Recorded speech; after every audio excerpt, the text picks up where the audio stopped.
Hello दोस्तों, आज हम पढ़ने वाले हैं पुलिस एवं प्रशासनिक व्यवस्था। पुलिस का इतिहास जानते हैं तो प्राचीन समय में सबसे पहले मतलब कि सेना, राजा महाराजा होते थे तो मतलब कौन होते थे? सेना ही होती थी, ही कानून व्यवस्था संभालती थी। राजा के पास क्या होती थी? सेना। सेना ही मतलब देखती थी कि राज्य में क्या चल रहा है क्या नहीं चल रहा, उसी का कानून व्यवस्था वही देखती थी सब कुछ। ठीक है। मौर्य काल में फिर है मौर्य काल में कौन था? चाणक्य। कौन थे? चाणक्य जो थे मौर्य काल में के अर्थशास्त्री। चाणक्य के अर्थशास्त्री में नहीं सॉरी चाणक्य के अर्थशास्त्र में दंडपाल और रक्षक जैसे शब्दों का जिक्र है जो सुरक्षा का काम करते थे। मौर्य काल में जो चाणक्य थे उनके अर्थशास्त्र जो उनकी बुक है उसमें मतलब दंडपाल और रक्षक जैसे शब्दों का जिक्र है जिसको मतलब कि सुरक्षा का काम करते थे जो। और लेकिन भारतीय पुलिस का जनक कौन है? ये तो सबको मालूम है कौन है भाई। भारतीय पुलिस आज के टाइम पर कान पकड़ लेती है तो मतलब भारतीय पुलिस कान पकड़ के खींच लेती है। कार्नवालिस। कार्नवालिस। और जिसने पुलिस बनाई तो उसने थाने भी बनाई, क्योंकि पुलिस कहाँ रहती है? थाने में। तो पुलिस कान पकड़ती है कौन? पुलिस। थाना बनाया किसने? कार्नवालिस ने। और थाने में कौन होता है? दरोगा साहब। तो दरोगा पद किसने बनाया? कार्नवालिस ने। ठीक है ना। फिर दिल्ली विशेष पुलिस स्थापना अधिनियम 1946। दिल्ली पुलिस विशेष पुलिस स्थापना अधिनियम 1946, इसी पर भारत की सबसे प्रमुख जांच एजेंसी सीबीआई आधारित है। इसी अधिनियम पर बंदी मतलब सीबीआई भी। इसकी प्रकृति कैसी है? ये सांविधिक है, जो संसद द्वारा बनाई गया है ये, इसलिए इसको सांविधिक है ये। 1941 में द्वितीय विश्व युद्ध के दौरान 1941 में द्वितीय विश्व युद्ध के दौरान आपूर्ति विभाग में भ्रष्टाचार को रोकने के लिए विशेष पुलिस स्थापना बनाई गई थी। ठीक है। कब बनाई थी? जब द्वितीय विश्व युद्ध कब हुआ था? 1941 में हुआ था। यो मानो तो कभी मतलब ये आपूर्ति विभाग को भ्रष्टाचार हो रहा था बहुत ज़्यादा ही, तो उसको रोकने के लिए विशेष पुलिस स्थापना बनाई गई। 1946 में भ्रष्टाचार की जांच के लिए संसद ने डीएसपीई एक्ट क्या है मतलब है? दिल्ली विशेष पुलिस स्थापना अधिनियम 1946 पारित किया। कब? 1946 में। किसने? भ्रष्टाचार की जांच के लिए संसद ने। सीबीआई नाम दिया 1963 में डीओपीटी के अंतर्गत। ठीक है। इसकी कुछ महत्वपूर्ण धाराएं हैं। धाराएं कौन कौन सी हैं? धारा 2, इसमें शक्ति का प्रयोग कर 1963 में सीबीआई का गठन किया गया था। धारा 2 में इस शक्ति का प्रयोग करके सीबीआई का गठन किया। कब? 1963 में। ठीक है। धारा 3 में क्या है? अपराधों का दायरा। सीबीआई हर अपराध का जांच नहीं कर सकती। धारा 3 कहती है कि सीबीआई हर अपराध की जांच नहीं कर सकती है भाई, केवल वो भ्रष्टाचार, जाली नोट, अपहरण, बड़े आर्थिक घोटाले की जांच कर सकती है। ये नहीं कि कोई भी मतलब चोरी का मुकदमा लेके पहुंच गया कि मतलब हमारी घर में चोरी हो गई जाके सुन लो, तो नहीं करती है वो केवल सरकार समय समय पर मतलब कि गजट नोटिफिकेशन के जरिए बताती है कि सीबीआई किन अपराधों की जांच करेगी के लिए अधिकृत है। ठीक है। धारा 5, यह केंद्र को शक्ति देती है कि वह सीबीआई का अधिकार क्षेत्र दिल्ली से बाहर किसी भी राज्य तक बढ़ा सकते हैं। 5, फैला सकते हैं वो, मतलब ये नहीं कि दिल्ली में ही है सीबीआई, कहीं भी मतलब किसी भी राज्य की जाकर वहाँ पे मतलब भ्रष्टाचार वगैरह हो रहा हो तो उसकी जांच कर सकती है। तो धारा 2 में इसका गठन किया था। धारा 3 में क्या था? धारा 3 में क्या था भाई? धारा 3 में था कि सीबीआई हर प्रकार की जांच नहीं कर सकती है। और धारा 5 में क्या है कि मतलब इसको विस्तार कर सकते हैं, बढ़ा सकते हैं, मतलब दिल्ली में नहीं है ये केवल। धारा 6 में क्या है? धारा 6 की शक्ति पर धारा 6 का एक लगाम लगाती है। धारा 6 जो है धारा 5 की शक्ति पर लगाम लगाती है। धारा 5 की शक्ति पर धारा 6 एक लगाम लगाती है। यह स्पष्ट करती है, क्या स्पष्ट करती है? यह स्पष्ट करती है कि राज्य सरकार की अनुमति के बिना केंद्र सरकार धारा 5 का प्रयोग नहीं कर सकती। मतलब कि अगर किसी राज्य में तुमको मतलब कोई जांच वगैरह करनी है तो पहले उस राज्य से परमिशन लेनी पड़ेगी। राज्य सरकार की अनुमति के बिना केंद्र सरकार धारा 5 का प्रयोग नहीं कर सकती। धारा 5 क्या कहती है कि मतलब दिल्ली से कहीं भी बाहर भी वो जांच कर सकती है, तो उसके लिए राज्य की पहले परमिशन लेनी पड़ेगी, जब तुम कर सकते हो। ठीक है। अब आया विनीत नारायण केस। विनीत नारायण केस था ये, तो विनीत नारायण केस में 1997 में आया ये, के बाद यह सुनिश्चित किया गया कि सीबीआई का राजनीतिक दुरुपयोग न हो और इसके निदेशक को कम से कम 2 साल की स्थिरता मिले। ये एक विनीत नारायण केस था। एक विनीत नाम का आदमी था, सीबीआई को मतलब कहने लग गया कि मतलब ये सोच के चलो ट्रैक बनाते हैं अपना कि विनीत नाम का आदमी है भाई, सीबीआई में मतलब वो जॉब करता है अपनी, तो मतलब उसको धमका रहे हैं कि भाई चल तेरे को हम मतलब अभी यहाँ से तेरा ट्रांसफ़र करते हैं। तो वो पहुँच गया न्यायालय, तो उसने मतलब कि उसके केस में मतलब क्या फ़ैसला दिया कि निदेशक को कम से कम 2 साल की स्थिरता मिले, मतलब 2 साल तक तो वो एक ही जगह पे नौकरी कर सकता हो अपनी, यूनाई के दूसरी जगह भेज दो बाको, तो वो मतलब ट्रांसफ़र नहीं होगा 2 साल तक। तो सीबीआई को मतलब कि जो निदेशक है वो एक जगह पर टिक के अपनी नौकरी करेगा भाई। ये किस में आया? विनीत नारायण केस में। पुलिस की शक्तियाँ। इस एक्ट के तहत जांच कर रहे अधिकारी को वही सभी शक्तियाँ प्राप्त होती हैं जो स्थानीय पुलिस स्टेशन के थाना प्रभारी एसओ होती हैं। मतलब इस एक्ट के अंतर्गत जो भी मतलब एक अधिकारी है वो जांच कर रहा है, काम कर रहा है किसी केस का, तो उसको वही शक्तियाँ प्राप्त हो रही हैं जो एसएचओ साहब बोलते हैं ना, एसएचओ साहब आ रहे हैं, तो वही शक्तियाँ प्राप्त हैं। यूँ नहीं कह सकते मतलब उनसे कम है कि ज़्यादा है, एसएचओ के बराबर तो उनको शक्तियाँ प्राप्त हैं। कार्यकाल। सीबीआई के जो निदेशक हैं उनका कार्यकाल कितना होता है? 5 साल का होता है। कार्यकाल तो केवल इनका 3 साल का होता है। सॉरी 2021 के संशोधन के बाद अब निदेशक का कार्यकाल 5 साल तक बढ़ाया जा सकता है। तो मतलब कार्यकाल तो मतलब कितना है? एक राज्य में 2 साल तक तो होता ही होता है, 2 साल से पहले मतलब उसको नहीं कर सकते हैं। ठीक है, लेकिन एक साल करके अगर मतलब वहाँ की सरकार वगैरह चाहे कि मतलब ठीक है अच्छा आदमी है, तो उनकी मतलब 1 साल पहले बढ़ाया, फिर दोबारा अच्छा लगा तो फिर से 1 साल बढ़े थे। इस तरीके से एक साल करके बढ़ा सकते हैं 3 साल तक। तो इससे पूरी मतलब 5 साल तक तो मतलब एक जगह पर रह के वो अपनी नौकरी कर सकते हैं। कौन? सीबीआई का निदेशक। ये फैसला कब आयो? 2021 में आया था। क्या बात है, याद रखने की चीज़ है जी। तो अब आते हैं सीबीआई, इसका स्थापना वगैरह देख लेते हैं। सीबीआई की स्थापना 1 अप्रैल 1963। सीबीआई किसकी सिफारिश पर? सीबीआई किसकी सिफारिश पर आई? संता कौन था? सेंटा क्लोज सेंथानम समिति, इस तरीके से याद करो। आप नाम लेगी सेंथानम नहीं संथानम। मुख्यालय पता ही है सबको, कहाँ पर? दिल्ली में। इसका आदर्श वाक्य होता है उद्योग निष्पक्षता एवं अखंडता। उद्योग निष्पक्षता और अखंडता। ठीक है, क्या है इसका आदर्श वाक्य? उद्योग है निष्पक्षता और अखंडता। उद्योग निष्पक्षता और अखंडता। सीबीआई के संस्थापक निदेशक उस टाइम पर कौन थे जब मतलब इसको बनाया गया था 1963 में 62 में? उस टाइम पे थे कोहली। कोहली कौन है अपना? कोहली तो कोहली है भाई, कोहली को सब जानते हैं। तो उस टाइम पे डीपी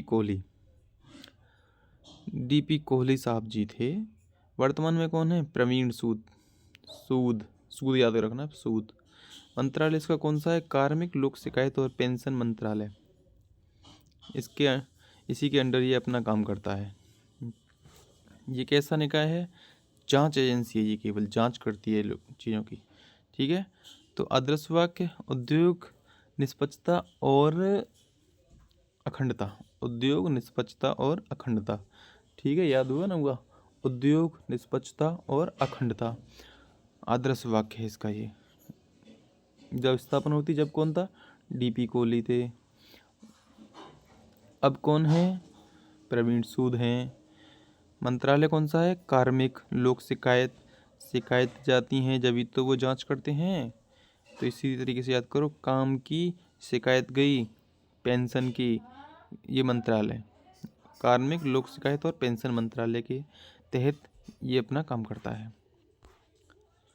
भारतीय पुलिस सेवा। अब आते हैं अपनी पुलिस सेवा, सबसे बढ़िया भैया पुलिस सेवा, जिसके लिए हम पढ़ रहे हैं मेन तो। अक्टूबर 1948 भारत सरकार ने आधिकारिक तौर पर इंडियन पुलिस को बदलकर भारतीय पुलिस सेवा के रूप में पुनर्गठित किया। भारतीय पुलिस सेवा 1948 में भारत सरकार ने आधिकारिक तौर पर इंडियन पुलिस को बदलकर भारतीय पुलिस सेवा कब कर दिया था? 47 में आज़ाद हो गई। बाकी 1 साल बाद ही जल्दी से जल्दी ये पुलिस जो रक्षा करती है इसका नाम भाग बदलो अपना। इंडियन पुलिस था पहले अपना नाम आज़ादी से पहले, अब का है भारतीय पुलिस सेवा IPS 1948 में। सरदार वल्लभ भाई पटेल भारतीय नागरिक सेवा के संरक्षक संत के रूप में उन्हें जाना जाता है। भारतीय नागरिक सेवा मल्लिका IPS भारतीय नागरिक सेवा के संरक्षक संत के रूप में किसको जाना जाता है? ये क्वेश्चन आ सकता है। भारतीय नागरिक सेवाओं के संरक्षक के रूप में वल्लभ भाई पटेल भाई को भारतीय नागरिक सेवाओं के संरक्षक संत के रूप में किसको जाना जाता है? वल्लभ भाई पटेल जी को, सरदार वल्लभ भाई पटेल जी। उन्होंने ही अखिल भारतीय सेवाओं की वकालत की ताकि देश की एकता बनी रहे। ठीक है जी, उन्होंने ही वकालत करी थी अखिल भारतीय सेवाओं की लाने के लिए कि देश की एकता बनी रहेगी।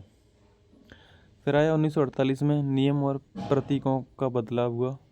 वर्दी पर ब्रिटिश किंग के क्राउन को हटाकर भारतीय गणतंत्र के प्रतीकों को अपनाने की प्रक्रिया शुरू हुई। ठीक है, वर्दी पर ब्रिटिश किंग के क्राउन को हटाकर, वर्दी पर एक मतलब कि जो बैच से होते हैं साइड में, जैसे अपना उत्तर प्रदेश पुलिस लिखा रहता है, उसको हटाकर भारतीय गणतंत्र के प्रतीकों को अपनाने की प्रक्रिया शुरू हुई थी 1948 में, जब नियम वगैरह बदले थे सब। पुलिस के प्रतीकों में अशोक स्तंभ और सत्यमेव जयते को शामिल करने का निर्णय लिया गया।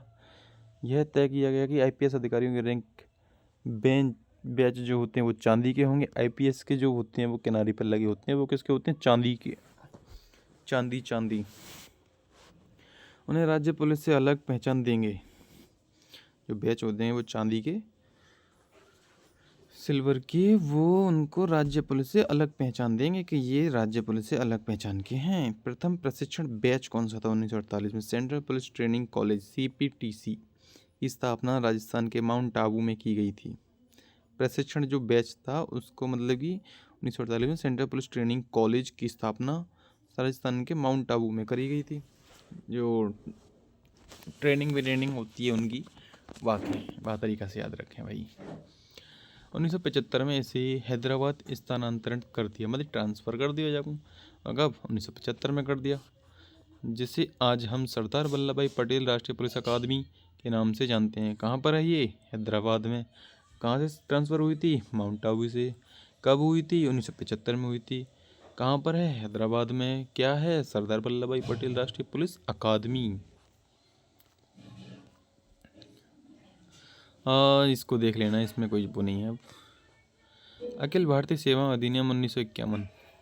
अखिल भारतीय कौन सा? यही सबको मालूम है, तो अपना संविधान वाला 312 में वर्गीकरण। जब यह अधिनियम 1951 में लागू हुआ तो इसमें केवल 2 प्रमुख सेवाओं का उल्लेख था।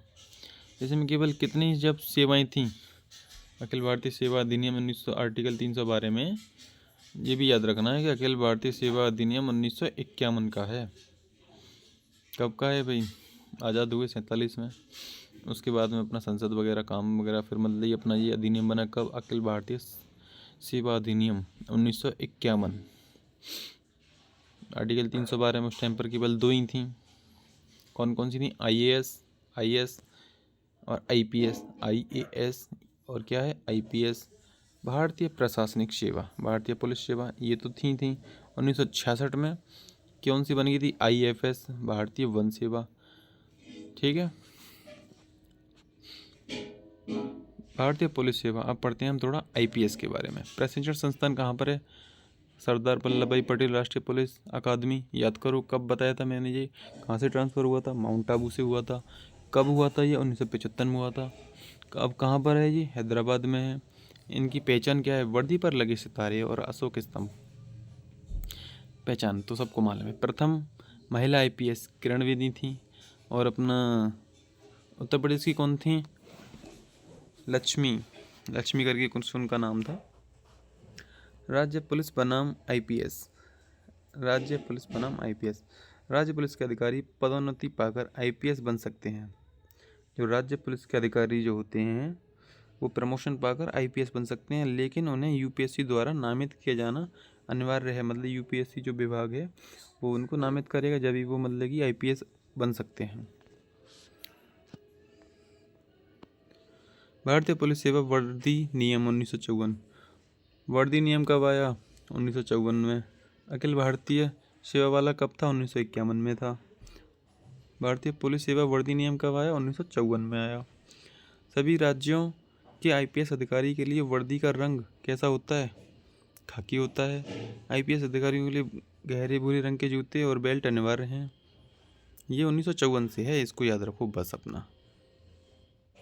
सभी आईपीएस अधिकारियों ने कंधे पर स्ट्रैप के नीचे आईपीएस लिखा होना अनिवार्य होता है।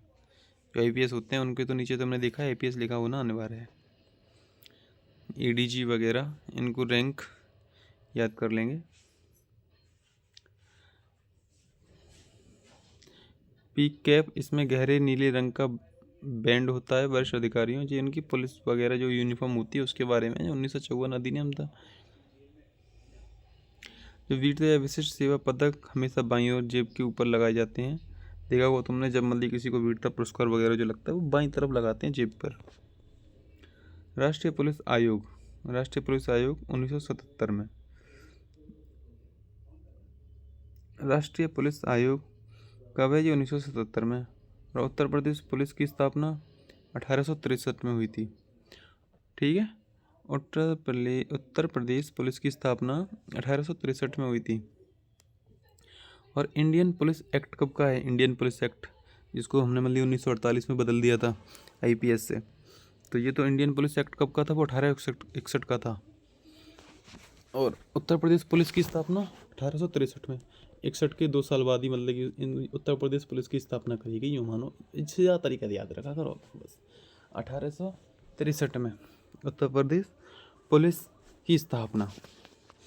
राष्ट्रीय पुलिस आयोग कब था भाई? 1977 में था। 77 में कब था ये? 1977 में था राष्ट्रीय पुलिस आयोग। वर्दी कब था? 1954 में था। अखिल भारतीय कब था?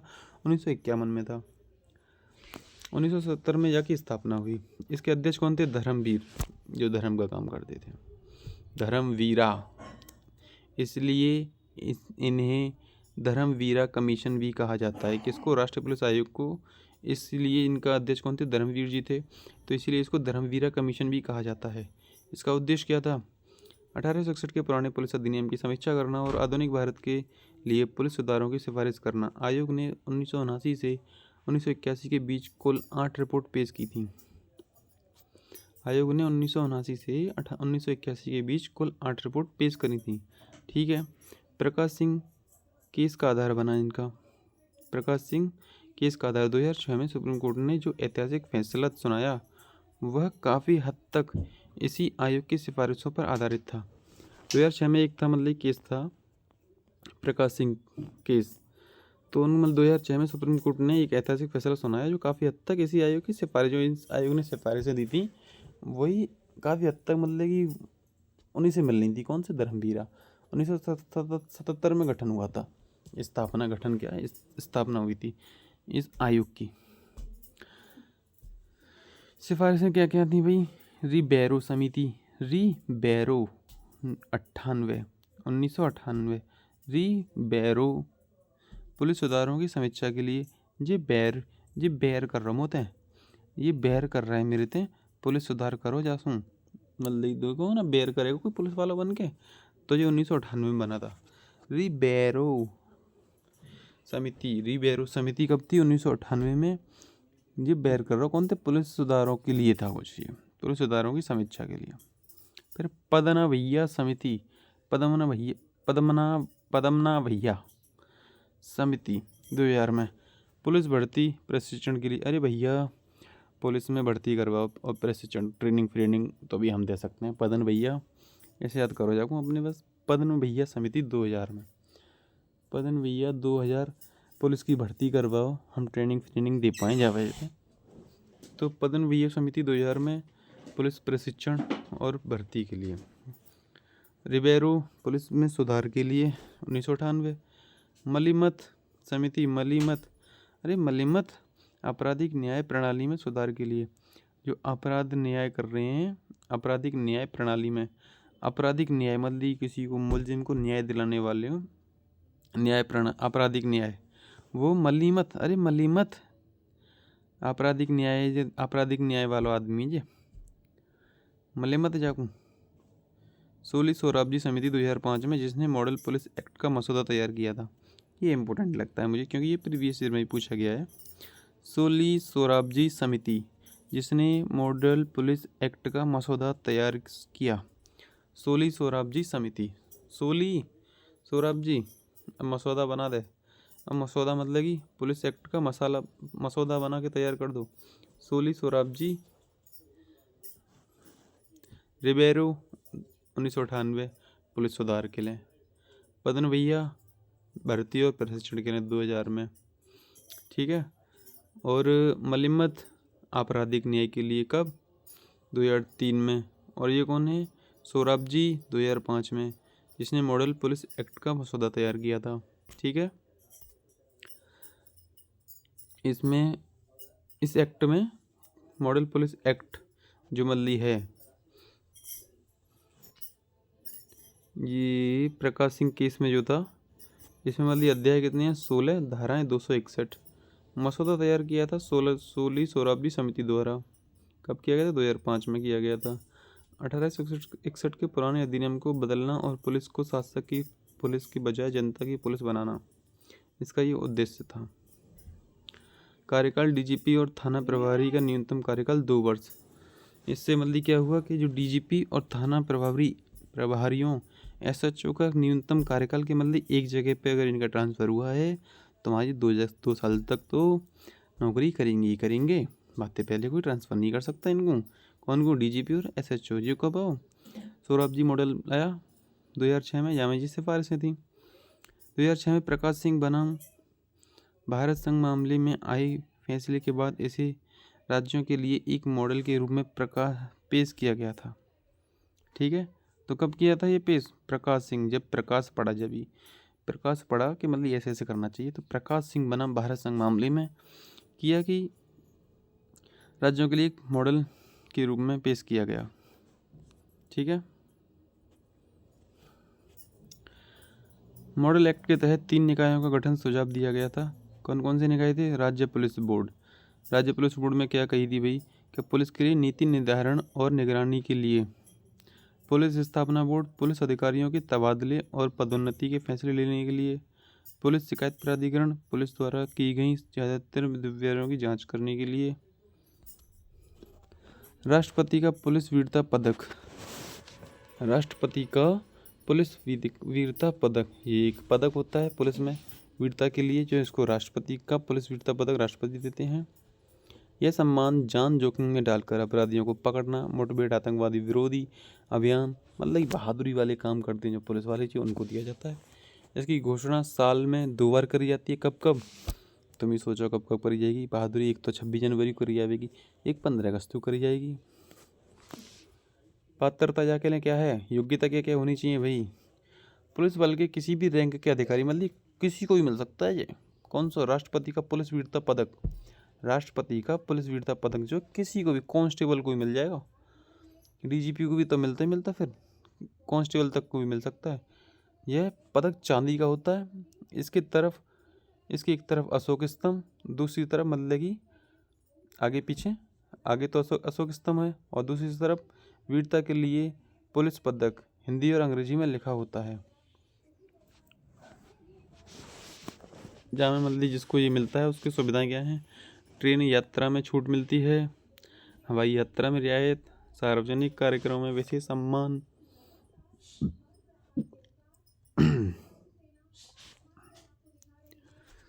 सबसे अधिक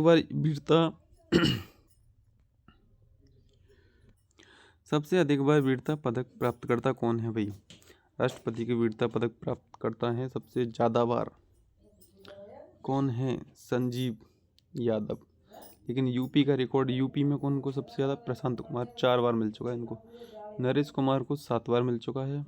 संजीव यादव को 11 बार मिल चुका है।